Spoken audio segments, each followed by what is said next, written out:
خطأت قدم اعتذار.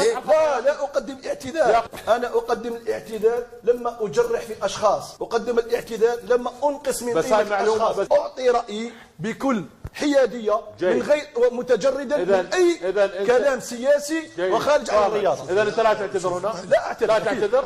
طيب جيد. أنا لين هي معلومة وليس رأي، أنا لو رأيي وبي إساءة، لكن لأنها معلومة فأنا أعتذر للجماهير المغربية على هاي المعلومة اللي الاعتذار مش يم رجال شوية يعني قلنا بها، لكن هي كانت دفاعا عن مواطن عربي. هذا الرجل الاستثنائي الذي كتب التاريخ كما أراد، صنع المجد، تحول لأسطورة مرجعية كروية، الأنجح تاريخيا كرئيس اتحاد. رئيس الاتحاد المغربي لكرة القدم فوزي لقجع وصل إلى الولايات المتحدة الأمريكية وانضم إلى بعثة المنتخب المغربي، وكان أيضا في استقباله ياسين بونو وعدد من الوفد المغربي الشقيق، وأيضا إبراهيم دياز واللاعبين، ولقطات أيضا من وجوده بالطائرة. وهذه الأخبار تفند وتنفي النفي القاطع المعلومة اللي تحدث بها واللي يحاول يمررها هنا حكيم سباع. لذلك أطالب حكيم سباع الآن بتقديم اعتذار رسمي للجماهير المغربية، لأن هو قال إذا وصل لأمريكا ما أعرف شنو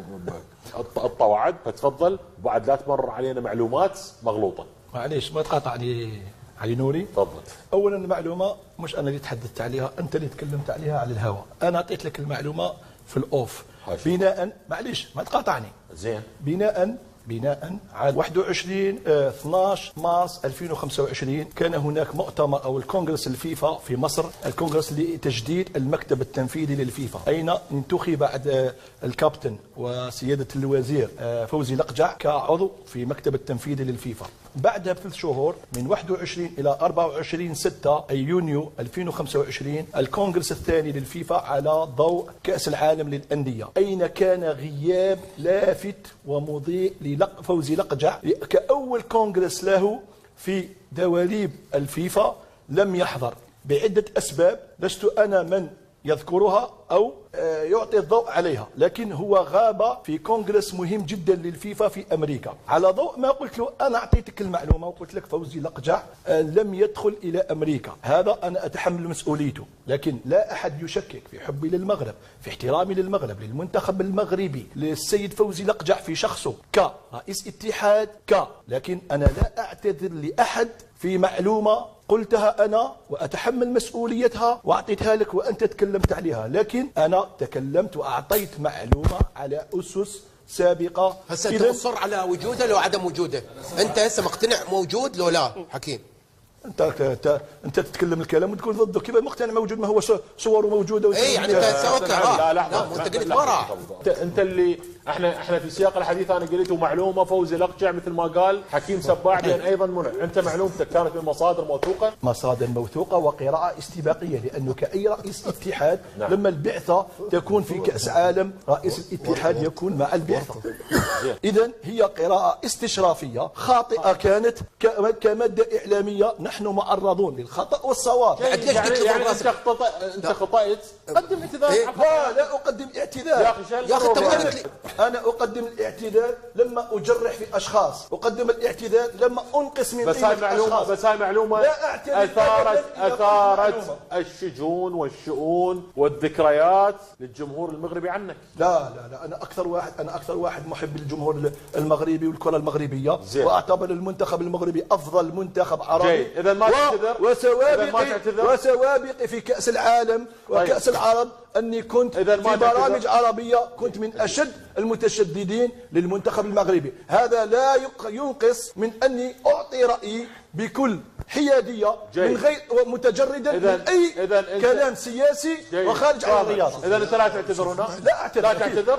طيب جيد. أنا لين هي معلومة وليس رأي، أنا لو رأيي وبي إساءة، لكن لأنها معلومة فأنا أعتذر للجماهير المغربية على هاي المعلومة اللي الاعتذار مش يم رجال شوية يعني قلنا بها، لكن هي كانت دفاعا عن مواطن عربي بأن ما يصير. أنا اللي قلته بأن ما يصير أمريكا تظل وتمنع أيضا رئيس الاتحاد المغربي، فهو المعلومة اللي قالها ما يقبل. أنا أعتذر منها وقلناها دفاعا منكم يا جمهور المغرب. اعتذر عن صحة المعلومة فقط. أنا ناقشت في الكواليس بكل أريحية وأنت تعرف ما قلناه في الكواليس. نعم. نفذت الخبر لا أساس له من الصحة، وكنت أبتسم لأنه لدي ثقة. فوزي الأقجع اليوم أنا أدرك ما يدور في المطبخ. هذا الرجل الاستثنائي الذي كتب التاريخ كما أراد، صنع المجد، تحول لأسطورة مرجعية كروية، الأنجح تاريخيا كرئيس اتحاد، الرجل الذي يقدم إضافات للفيفا، الاتحاد الدولي، للاتحاد العربي، للاتحاد الإفريقي، الرجل الذي صال وجال في العالم، بلغ نصف نهائي كأس العالم، ظل مرجعية. في بلاد عربية زرتها كنت دائما أسأل: تمتلكون رجل استثنائي عرف كيف يكتب التاريخ مع المنتخب المغربي. لماذا أناقش لماذا غاب فوزي الأقجع مثلا عن كونغرس الفيفا؟ هل هذا الرجل الذي يشغل 7 مناصب بما فيها وزير مكلف منتدب للميزانية، هذه المناصب الدولية، الرجل الذي يصول، لماذا تأخر عن موعد الولايات المتحدة الأمريكية؟ أكيد بأن هناك أشغال، التزامات، رجل دولة. بكل هذه المواصفات لا يمكن أن نتحدث عن المطبخ. لماذا المطبخ؟